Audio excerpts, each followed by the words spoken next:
l'émission Saveurs divines. Cette bonne nouvelle du royaume sera prêchée dans le monde entier pour servir de témoignage à toutes les nations. Alors viendra la fin. Ce pain céleste vous est présenté par Immaculée Niraneza. Shalom, shalom, peuple de Dieu qui écoute les émissions Saveurs divines.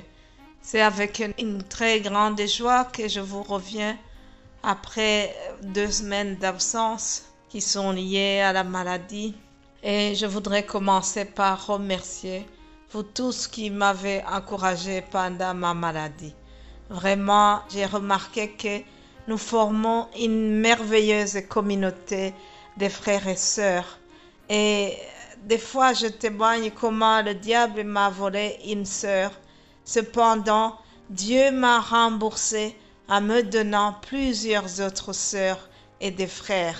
Alors, je bénis Dieu pour le témoignage, l'affection que vous m'avez témoigné, l'amour que vous m'avez démontré durant ma maladie. Que Dieu vraiment vous rembourse au centuple tous les gestes que vous avez posés, ceux qui sont venus me voir, ceux qui ont prié pour moi. Chacun a fait de sa part comme il le pouvait, mais cela m'a été droit au cœur. Cela a touché mon cœur et cela a surtout touché le cœur de Dieu. Alléluia. Soyez bénis, chers amis, et je vous encourage à continuer de se soutenir les uns les autres. Prions les uns pour les autres. Portons les fardons des uns des autres. C'est cela que le Seigneur nous demande. Voilà, pour commencer, je voulais vraiment insister sur cela.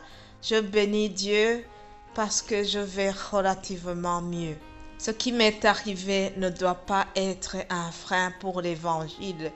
L'apôtre Paul l'a dit une fois en disant à ses frères que ce qui lui était arrivé n'a pas empêché l'évangile de continuer. En effet, c'est ce qui doit se faire aussi dans Saveurs divines, chers amis. Alors, pour ce lundi, je vous propose de lire juste quelques paroles du psaume 27.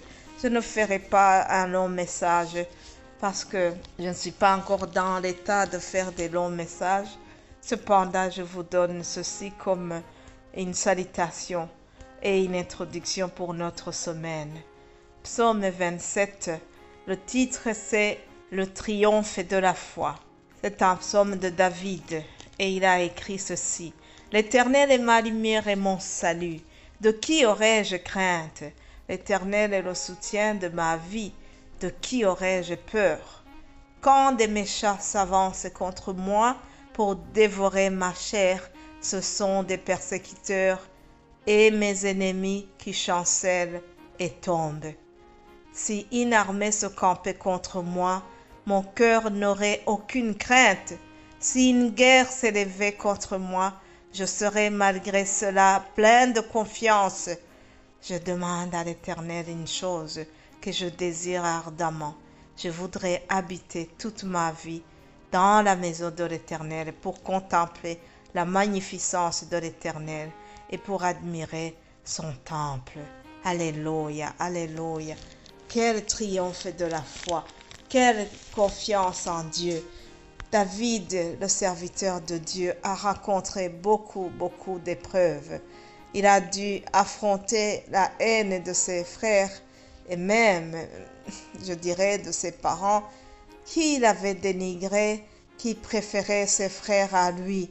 Vous savez, quand le prophète est allé dans la famille pour chercher celui qui devait être intronisé, on a fait passer tous les frères de David et lui, on l'avait oublié parce qu'il était dans les champs, il était à l'extérieur de la famille. Alors, on a même oublié de le compter parmi les autres. Cependant, c'est lui que Dieu avait choisi. Parce que David était l'homme selon le cœur de Dieu.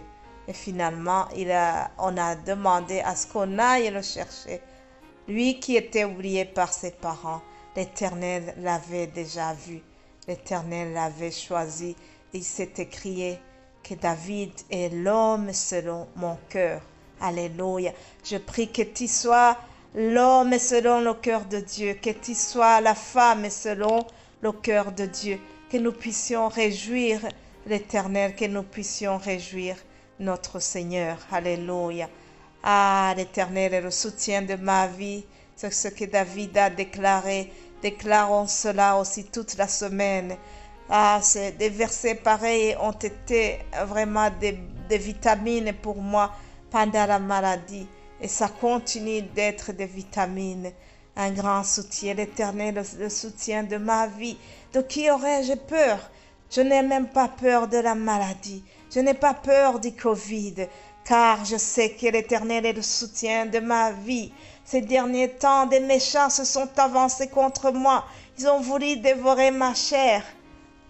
Cependant, chers amis, ce sont mes ennemis qui ont chancelé et ils sont tombés. Les ennemis dont je vous parle, ce ne sont pas des personnes visibles, car nous nous battons contre les esprits invisibles, chers amis. Ah oui, nous ne nous battons pas contre ceux qui ont la chair et le sang, mais nous nous battons contre des esprits qui sont vraiment dans des lieux qu'on ne voit pas. Cependant, tous ces ennemis, tous ces persécuteurs contre nous, Dieu les fait tomber, Dieu les fait chanceler. Alléluia, alléluia.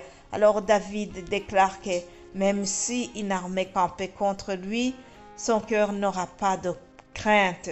Oui, lorsqu'on est appuyé sur l'Éternel, qui est le chef des armées, on n'a pas la crainte. Alléluia.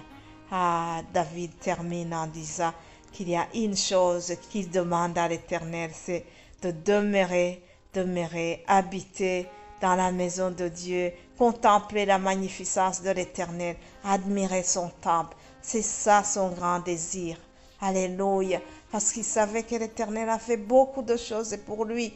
Il savait combien l'Éternel l'a aidé pour combattre contre Saül, contre Goliath. Alors, après tous ces combats, il dit: Éternel, une chose que je demande, c'est de rester toute ma vie dans l'Éternel. Moi aussi, après tous ces combats, après tout ce que j'ai traversé, il y a une chose que je désire ardemment, c'est de demeurer dans le Seigneur, demeurer dans le chemin qui va vers le ciel, et rien ne pourra me retirer de là. Demeurer dans la parole de Dieu, c'est là où nous pouvons puiser le soutien dans la parole de Dieu. Nous pouvons contempler la magnificence de l'Éternel. Alléluia, alléluia. Chers amis, je termine ici. Je voulais juste vous partager la foi de David, qui doit aussi être un modèle de foi pour nous. Alléluia, que ce soit notre modèle, que nous puissions avoir une foi ferme, comme David a déclaré dans ses paroles du psaume. Avant de terminer, je vous donne le thème de la semaine, le thème qui va nous conduire dans la semaine. C'est le psaume 34. Psaume 34, au verset 19, il est écrit: L'Éternel est près de ceux qui ont le cœur brisé, et il sauve ceux qui ont l'esprit dans l'abattement. L'Éternel est près de ceux qui ont le cœur brisé. Peut-être qu'aujourd'hui, tu sens ton cœur brisé. Il y a beaucoup de choses qui brisent nos cœurs. Cependant, sois rassuré, cher ami. Sois rassuré, mon frère et ma sœur, car la parole vient de nous dire que l'Éternel est près de nous. Il est près de ceux qui ont l'esprit dans l'abattement. Alléluia. J'aime le verset 20 qui dit: Le malheur atteint souvent le juste, mais l'Éternel l'en délivre toujours. C'est sur cela que nous allons continuer dans la semaine. Je vous souhaite de passer une agréable semaine et je bénis le Seigneur qui me fait revenir parmi vous. Je vous aime de tout mon cœur. Soyez bénis au nom de Jésus-Christ. Amen.